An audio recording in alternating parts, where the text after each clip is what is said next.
여러분 안녕하십니까? 저희 채널을 찾아와 주신 여러분을 환영하고 감사드립니다. 제가 오늘은 제가 고린도후서 13장 5절에 보니까 너희가 믿음에 있는가 너희 자신을 시험하고 너희 자신을 확정하라. 예수 그리스도께서 너희 안에 계신 줄을 너희가 스스로 알지 못하느냐? 그렇지 않으면 너희가 버리운 자니라. 이 말씀을 주제로 제가 묵상한 것을 여러분과 좀 나누고 그래서 여기에서 사도는 그 고린도후서 13장에서 나에게 구원의 믿음이 있는지 자기 자신을 시험해보고 확증하라고 했습니다. 그러므로 내가 가지고 있는 믿음이 구원받은 믿음인지 과연 내가 가지고 있는 구원의 확신이 성경적으로 뒷받침되는 것인지 혹은 근거가 없거나 혹은 자의적으로 해석해서 무리하게 구원의 확신을 주장하는 것은 아닌지 검증할 필요가 있겠습니다. 그래서 제가 좀 생각이 나는 대로 말이죠. 구원과 관련된 구절들을 한 20가지 제가 적어보았습니다. 스스로 자기 자신을 적용해서 한번 검토해 보시길 바라겠습니다. 1. 아비나 어미를 나보다 더 사랑하는 자는 내게 합당치 아니하고 아들이나 딸을 나보다 더 사랑하는 자도 내게 합당치 아니하고 또 자기 십자가를 지고 나를 쫓지 않는 자도 내게 합당치 아니하니라. 그렇게 말씀하셨습니다. 그리고 마가복음 8장에는 무리와 제자들을 불러 이르실 때 아무든지 나를 따라오려거든 자기를 부인하고 나를 쫓을 것이니라. 누구든지 제 목숨을 구원코자 하면 잃을 것이요 누구든지 나와 복음을 위하여 제 목숨을 잃으면 구원하리라. 자기를 부인하고 자기 십자가를 지고 따라야 된다고 그렇게 말씀하십니다. 제 목숨을 구원코자 하는 사람은 잃을 것이라고 합니다. 그래서 그 문맥상 목숨도 드릴 마음이 있는 정도의 그 신앙 수준일 때 구원하신다는 말이 되겠습니다. 자기의 마음을 들여다볼 때 과연 나는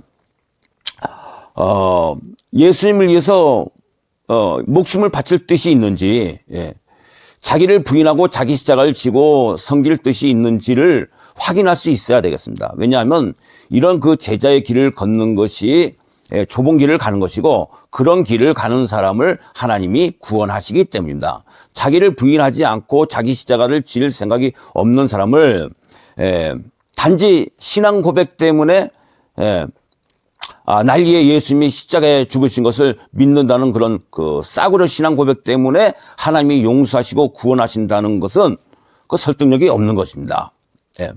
그러면 제가 2번을 말씀드리겠습니다. 고린도후서 7장 9절로 10절에서는 하나님의 뜻대로 하는 근심은 후회할 것이 없는 구원에 이르게 하는 회개를 이루는 것이요 세상 근심은 사망을 이루는 것이니라. 보라 하나님의 뜻대로 하게 한 이 근심이 너희로 얼마나 간절하게 하며 변명하게 하며 얼마나 분하게 하며 얼마나 두렵게 하며 얼마나 벌하게 하였는가. 너희가 저 일에 대하여 일절 자신의 깨끗함을 나타내었느니라. 여기에서는 하나님의 뜻대로 하는 그 근심에서 나오는 구원에 이르게 하는 그런 회개가 있다는 것입니다. 후회할 것이 없는 회개가 있다는 것입니다. 그러니까 이 말씀을 전한 사람들은 후회할 것이 있는 회개와 후회할 것이 없는 회개에 대해서 분명하게 그 말씀을 전해야 되는 것입니다. 나의 회개가 과연 어떤 회개였는가? 내가 그 세상 근심에서 나오는 회개는 뭐냐면요. 내가 지옥에 떨어지는 것이 그것이 무서워서 내가 천국에 가고 싶어서 그러니까 그것은 손실과 이익의 원리에서 접근을 하는 것입니다. 도덕적인 원리를 따라서 회개하지 않고 나에게 미칠 손실이나 내가 장차 취하고 싶은 어떤 그 유익을 바라보고 해결을 하는 것입니다. 그것이 바로 세상 근심에서 나오는 사망을 이루게 하는 그런 해계가 되는 것입니다. 그러므로 내가 죄를 미워하고 선을 사랑하기 때문에 해계한 것인지, 혹은 단지 내가 장래의 희망을 위해서 벌을 면하고 천국을 얻기 위한 그런 희망에서 해계한 것인지, 그것을 살펴볼 수 있어야 되겠다, 그런 말이 되겠습니다. 그러면 이번엔 제가 3번을 말씀드리겠습니다. 로마서에는 그 아브라함의 예가 나옵니다.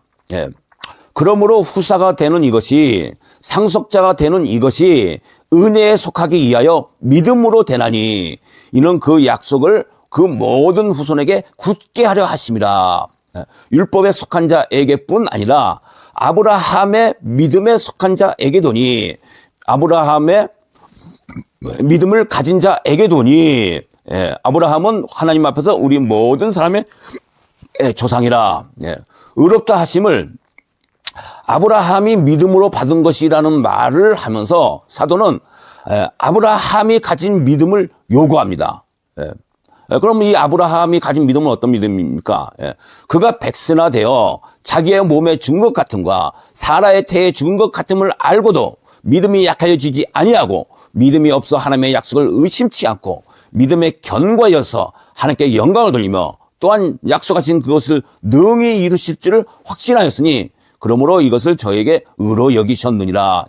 이런 믿음이었습니다. 그러니까 이 말씀에서 느껴지는 것은 우리는 예수님이 날 위해 죽으셨습니다. 예수님은 나의 주님입니다. 이렇게 어떤 역사적인 사실을 고백하는 그런 믿음을 자주 주장하지 않습니까? 그런데 이 로마서에서 아브라함에 대하여 언급되는 그 믿음은 단지 그 과거의 사실에 대한 그 역사적인 믿음 정도가 아니라 하나님의 성품에 대한 강력한 신뢰를 말하는 것입니다. 아브라함은 25년을 신뢰하며 기다린 후에 하나님께서 믿음을 주셨습니다. 그러니까 아브라함이 맨 처음 하나님의 그 말씀을 듣고 25년을 기다렸는데, 25년은 그 아브라함이 신뢰하면서 기다린 인간의 믿음이었습니다. 그리고 100세에 하나님께서 그 아브라함의 믿음에다가 하나님의 믿음을 인친 것입니다. 그러니까 99세 때까지는 아브라함은 인간으로서 최선을 다한 믿음을 가진 것이었고, 비로소 100세에 그 하나님의 믿음을 받은 것입니다. 그것이 효력이 발생해서 그 믿음에 에너지가 투입이 돼서 이삭이 태어난 것입니다. 그렇기 때문에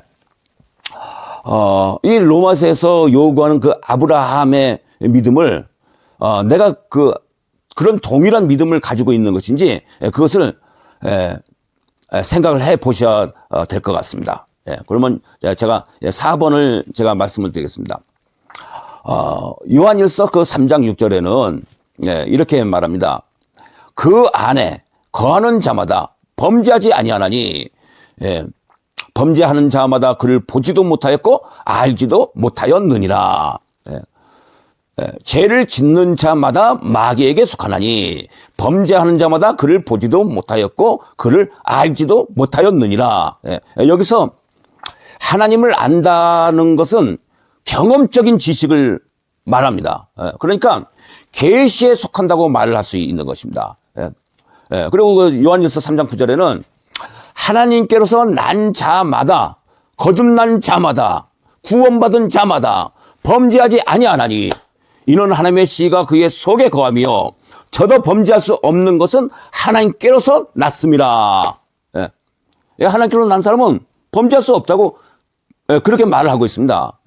그렇기 때문에 나는 마음으로도 범죄를 멈추었는지, 그것을 자기 자신에 대해서 검토를 하셔야 되겠습니다. 그렇기 때문에 이기심 가운데 사는 사람은 거듭난 자가 아닌 것입니다. 그러면 제가 5번을 제가 말씀드리겠습니다.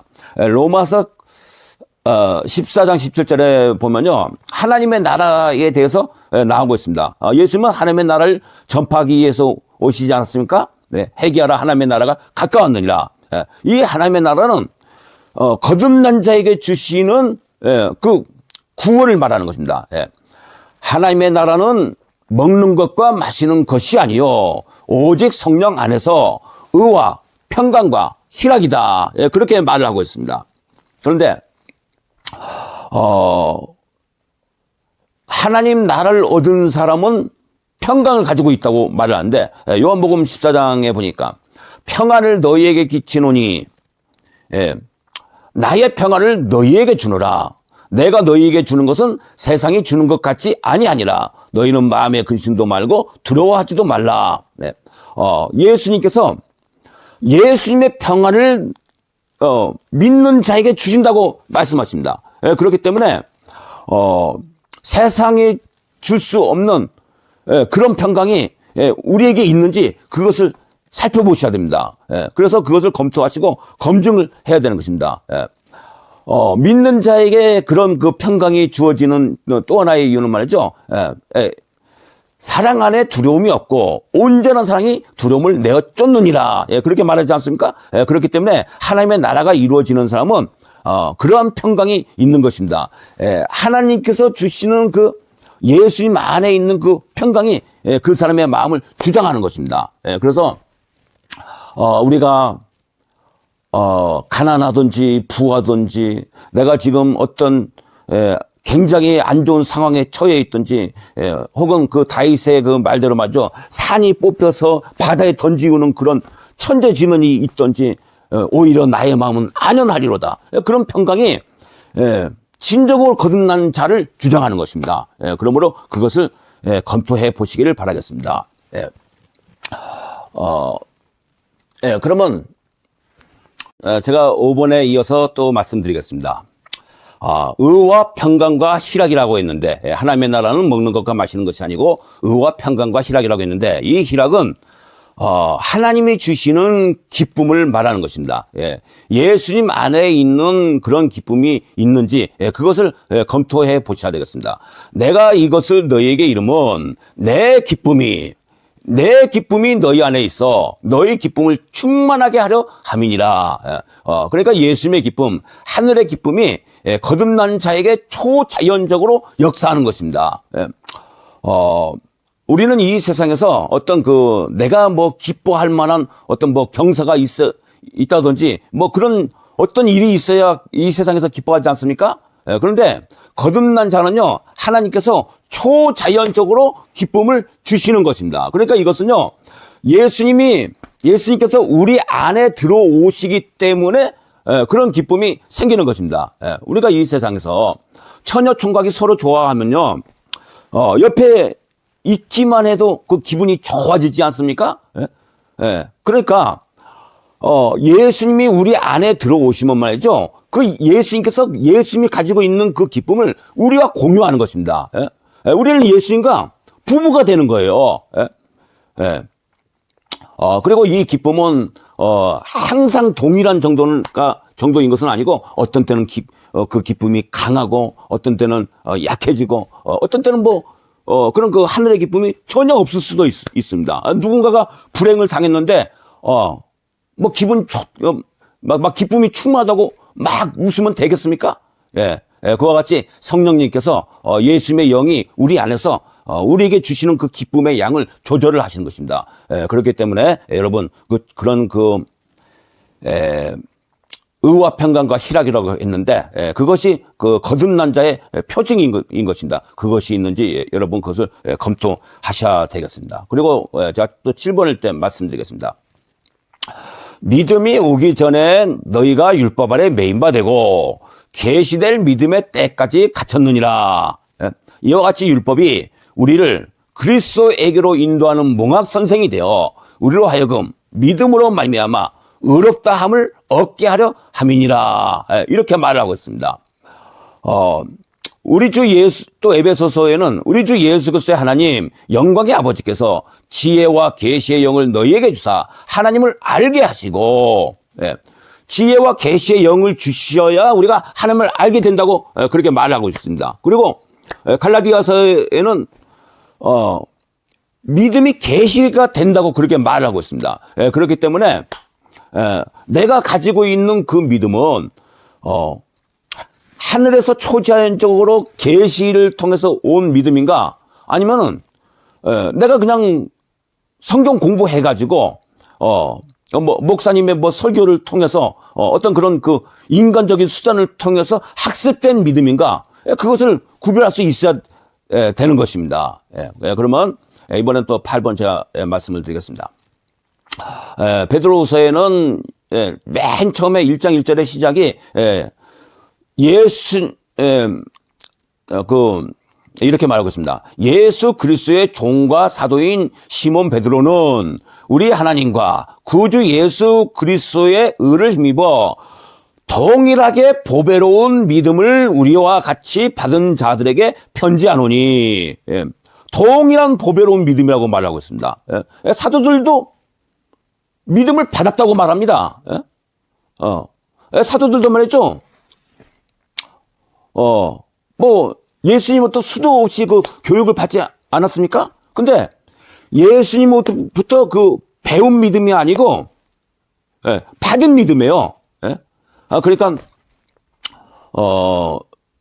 사도들이 그 오순절날 불같이 갈라지는 그 성령이 임하면서 거듭나지 않았습니까? 그때 받은 믿음인 것입니다. 그렇기 때문에 사도들의 그 믿음은요, 오순절 이전의 믿음과 오순절 이후의 믿음, 그렇게 두 가지 믿음은 나눠지는 것입니다. 그러니까 오순절 이전에는 예수님과 같이 한솥밥을 먹으면서 동고동락한 정든 믿음이었지, 하나님이 주신 믿음이 아니었어요.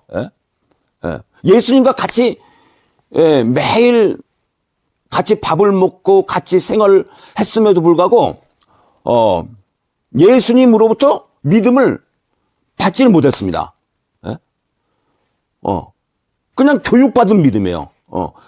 예수님의 가르침을 통해서 교육받은 믿음이지, 어떤 그 초자연적으로 나에게 온 믿음이 아니란 말입니다. 그러니까 물론 그 믿음도 믿음이 아니라는 것은 아닙니다. 다만 그것이 구원을 얻기에는 효력이 부족한 믿음이라는 것입니다. 하나님으로부터 오는 구원을 준비하는 믿음이었지 구원을 얻는 믿음은 아니었다는 말입니다. 그러니까 그런데 만일 우리가 하나님을 통해서 우리가 하나님께서 우리에게 초자연적으로 그 믿음을 주시면 말이죠, 우리가 가지는 믿음은 사도들이 받은 믿음과 동일한 보배로운 믿음이라는 것입니다. 그렇기 때문에 여러분, 내 믿음이 과연 그 사도들이 가지고 있는 믿음과 그 동일한 믿음인지 그것을 검토해 보셔야 되겠습니다. 그러면 제가 9번을 말씀드리겠습니다. 유다서에는 또 이렇게 말합니다. 사랑한 자들아, 내가 우리의 그 일반으로 얻은 구원을 들어서 너희에게 편지하려는 뜻이 간절하던 차에 성도에게 단번에 주신 믿음의 도를 이하여 힘써 싸우라는 편지로 너희를 권하여야 할 필요를 느꼈노니, 예수님의 동생 그 유다가 편지했는데요, 단번에 주신 믿음을 위해서 힘써 싸우라고 말합니다. 왜냐하면 그 당시에 말이죠, 하나님으로부터 오는 이거는 계시적인 믿음, 계시로 오는 믿음이기 때문에 단번에 주어지는 것입니다. 그런데 그 믿음을 적대시하는 인간적인 믿음이 출현했던 것 같습니다. 그래서 거짓 형제나 거짓 사도들이 말이죠, 하나님으로부터 오는 그 계시를 통한 초자연적인 믿음을 통해서 받는 그 구원을 주장하지 않고 어떤 그 쉬운 길을 통해서 얻게 되는 그 인간적인 믿음을 통해서 인간이 구원을 받는다는 그런 어떤 그런 주장을 했던 것 같습니다. 그래서 그 예수님의 동생 그 유다는 말이죠, 그런 편지를 쓴 것입니다. 그렇기 때문에 만일 여러분의 믿음이 계시를 통해서 순식간에 그리고 단번에 생긴 것이 아니라면, 단지 그 어떤 그 성경 공부 같은 인간적인 수단을 통해서 오랜 세월 그 누적돼서 생긴 그런 믿음에 불과하다면 그 다시 검토를 하셔야 되는 것입니다. 예. 예, 그러면 10번을 예, 말씀드리겠습니다. 제가 지금까지 드리는 말씀들이 다 성경에 근거해서 드리는 말씀이죠. 예. 10번은 그 사도행전의 11장에 보면요. 예. 예루살렘에서 그 해가 열렸는데 그 베드로에게 어떤 그 베드로를 책망하는 그런 이야기가 나오지 않습니까? 네가 이방인의 집에 들어갔다. 유대인의 규율을 어기고서 이방인의 집에 들어갔다. 예, 그런데 그 백부장 고넬료의 집에 들어가는 그 사건을 가지고 이제 거기서 베드로가 변명을 합니다. 그래서 변명을 하니까 그 자리에 있는 그 사도들과 그 제자들이 말이죠. 이렇게 말합니다. 저희가 이 말을 듣고 잠잠하여 하나님께 영광을 돌려 가로되 그러면 하나님께서 이방인에게 생명 없는 해계를 주셨도다 하니라. 백부장 고넬료는요, 생명을 얻게 되는 그런 해계를 받았다고 그렇게 말을 하는 것입니다. 생명을 얻게 하는 해계는 말이죠, 다시는 죄로 돌아가지 않겠다는 그런 진정한 해계인 것입니다. 이런 해계는요, 하나님이 그런 마음을 소원한 자에게 주시는 그런 해계인 것입니다. 그렇기 때문에 여러분, 나의 해계는 과연 어떤 해계인지 그것을 잘 생각해 보셔야 되는 것입니다. 과연 나는 모든 죄를 다 정리하고 다시는 죄로 돌이키지 않을 그런 해계를 했는가? 그렇지 않으면은 내가 지금 그런 그 과정을 향해서 가는 과정 중에 있는 것인지 그것을 생각을 해 보시기 바랍니다. 그러면 11번을 제가 말씀을 드리겠습니다. 의에 줄이고 목마른 자는 복이 있나니 천국이 그들의 것임이요. 이렇게 말합니다. 의에 대한 간절한 필요성을 절감한 후에 그 천국이 주어지는 것입니다. 그 믿음이 주어지는 것입니다. 천국, 구원, 영생이 어떤 사람에게 주어집니까? 죄의 많음과 무능함을 알고 간절히 하나님의 성품을 필요로 하는 자에게 주어지는 것입니다.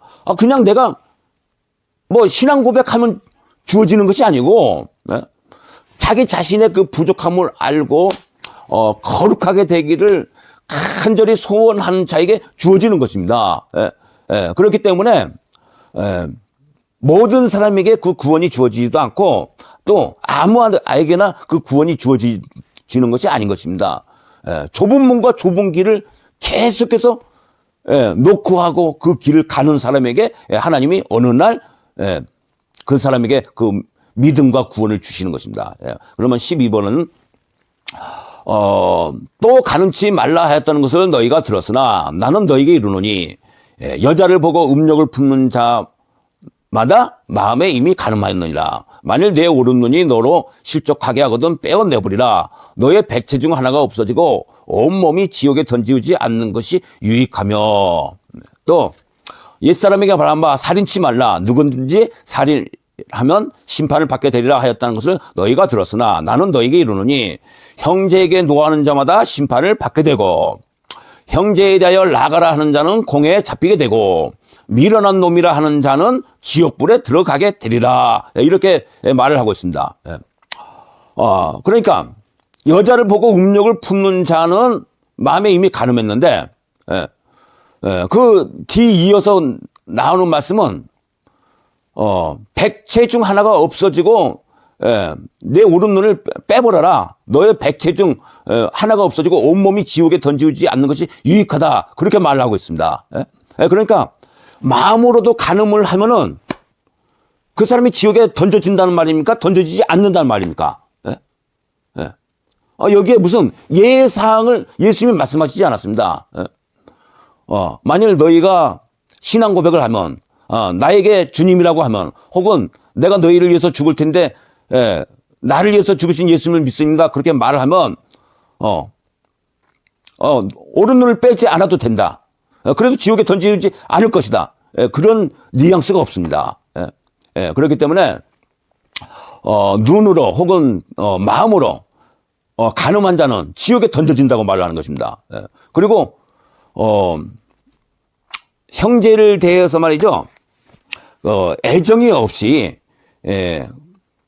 누구를 미워한다든지 혹은 뭐 미련한 놈이라고 한다든지 그러면 말이죠. 그 사람이 지옥불에 들어간다고 그렇게 말하고 있는 것입니다. 그러니까는 나는 과연 마음으로도 미워하거나 음욕이 혹시 일어난다면 정말 내가 구원을 받은 믿음인 것인지 그것을 의심을 해야 되는 것입니다. 그러면 13번을 제가 말씀드리겠습니다. 깨끗한 자에게는 모든 것이 깨끗하나 더럽고 믿지 아니한 자에게는 아무것도 깨끗한 것이 없고 오직 저희 마음과 양심이 더러운지라.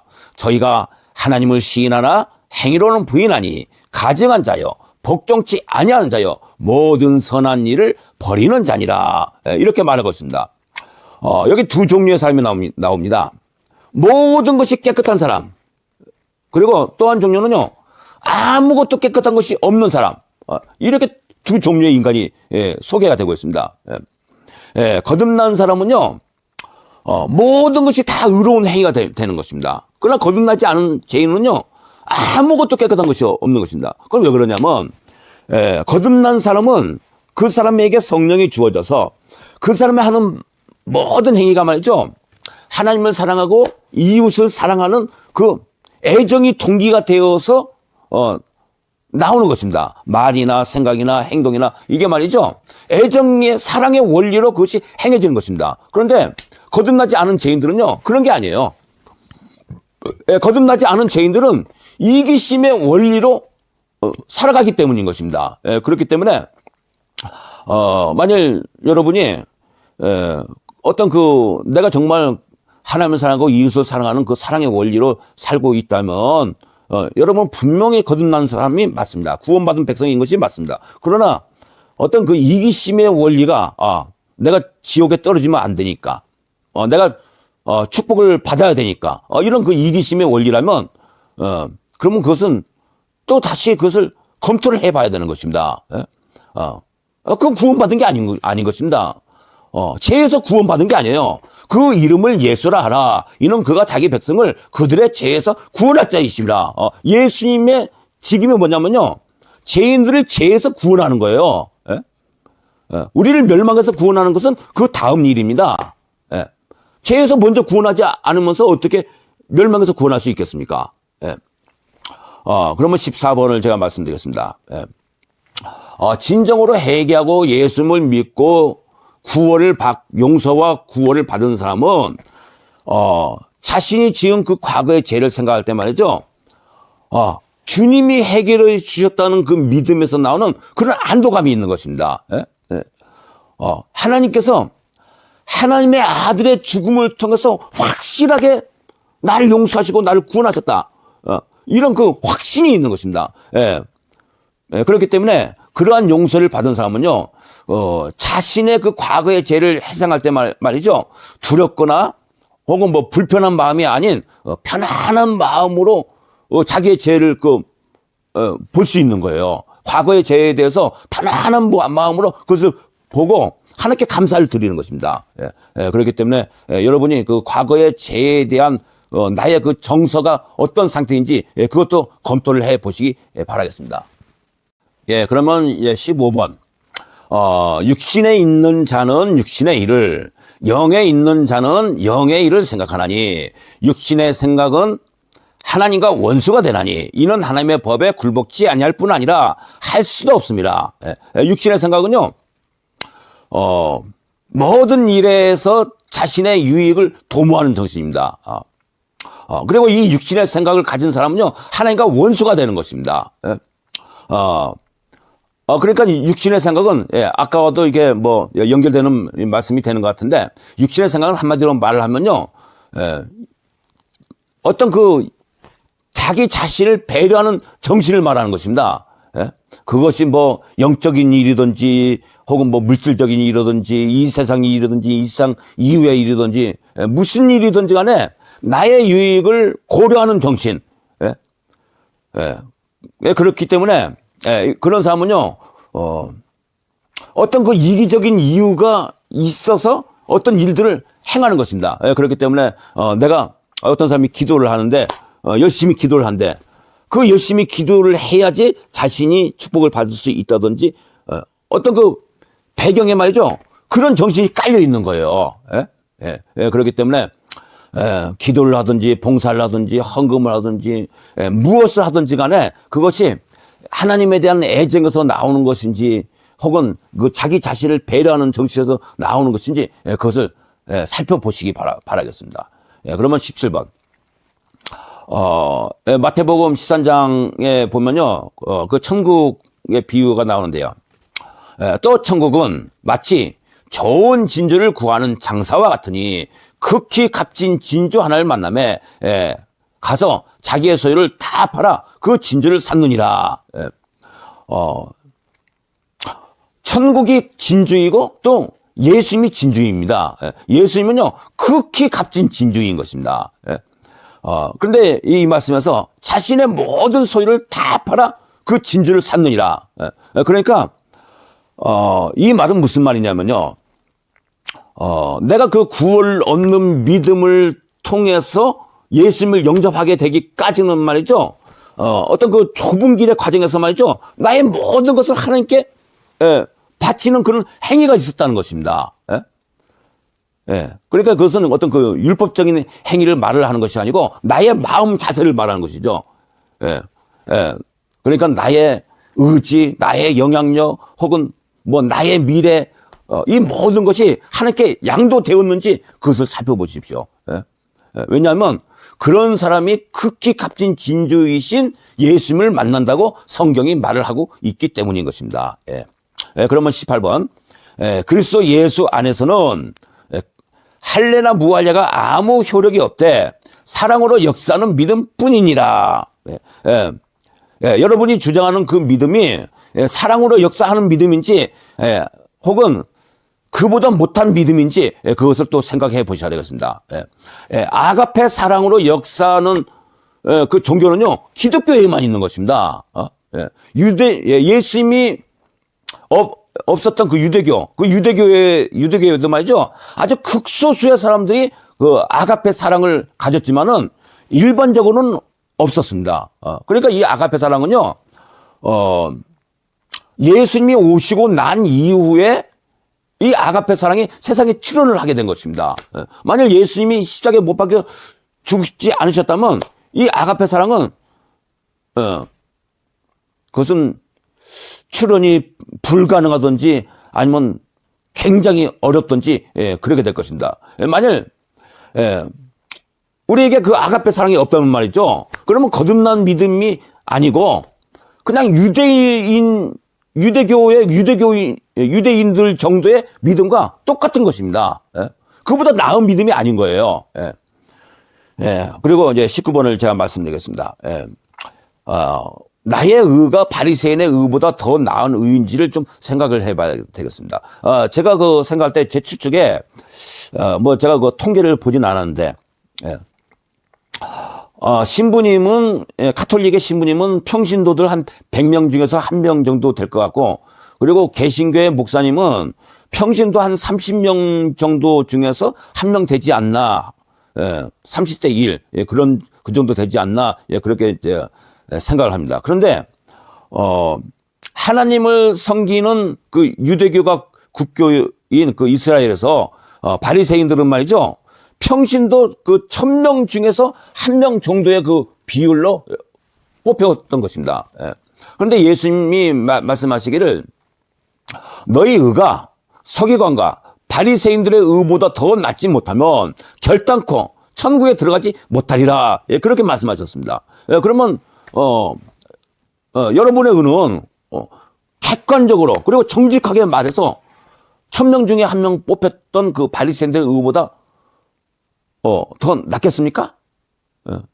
예수님의 영으로 거듭나지 않고는 예수님이 내 안에 들어오지 않으시면요 그 바리새인들의 그 훈련된 성품보다 탁월한 성품을 가질 수가 없는 것입니다. 그렇기 때문에 과연 내가 가지고 있는 그 은은 교육과 훈련을 통해서 생겨난 그런 그 의인지, 그런 성품인지, 그런 그 예의범절인지, 혹은 하나님께서 어느 날 단번에 주신 그런 믿음을 통해서 거듭난 성품인지, 그것을 구별할 수 있어야 되겠습니다. 그러면 20번, 마지막 20번입니다. 마태복음 7장 24절 그 산상수훈 이제 마지막 부분인데요. 그러므로 누구든지 나의 이 말을 듣고 행하는 자는 그 집을 반석 위에 지은 지혜로운 사람 같으리니. 그러니까 산상수훈대로 살면은 그 사람은 반석 위에 집을 지었기 때문이고, 그렇게 살지 못한다면 모래 위에 집을 지었기 때문이라고 예수님이 결론을 내리셨습니다.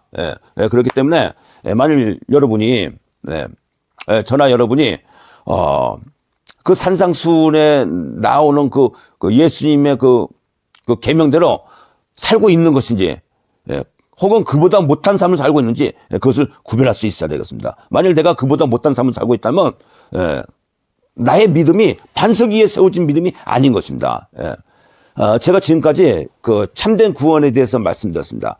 제가 지금까지 성경에 없는 말씀을 드렸습니까? 만일 그렇다면 하나님께 저를 참소하셔도 좋습니다. 유튜브에 한태희 전도자가 이상한 말로 구원받은 그 백성들의 마음을 무너뜨린다고 그렇게 참소하셔도 됩니다. 예수님은요, 많은 사람의 패하고 흥함을 위해서 세움을 입었고, 또 예수님은 사람들에게 걸림돌이 되시고 거치는 반석이라고 시므온 선지자가 그렇게 예언했습니다. 만일 여러분이 지금까지 가지고 있던 그 넓은 길의 구원, 그런 그 고정관념 때문에 만일 여러분이 걸림돌에 넘어지면 어찌 될까요? 그러면요, 뜨인 돌이 날아와서 그 사람을 가루로 만들어 버리는 것입니다. 왜냐? 그 사람이 진리를 받아들이기를 거절했기 때문인 것입니다. 제가 증거하는 이 복음은요, 걸림돌이 있습니다. 사람들이 꺼려한다는 말이죠. 그것은 사람들이 왜 꺼려합니까? 좁은 길을 말하기 때문인 것입니다. 여러분, 부디 진리에 순종하시길 바랍니다. 진리에 순종하셔서 마지막 택함을 입는 그런 백성이 되어지길 바라겠습니다. 청함을 받은 사람은 많되 택함을 입은 사람은 적으니라. 이 택함을 입는다는 말은 거듭남을 얻는다는 말입니다. 감사합니다. 감사합니다.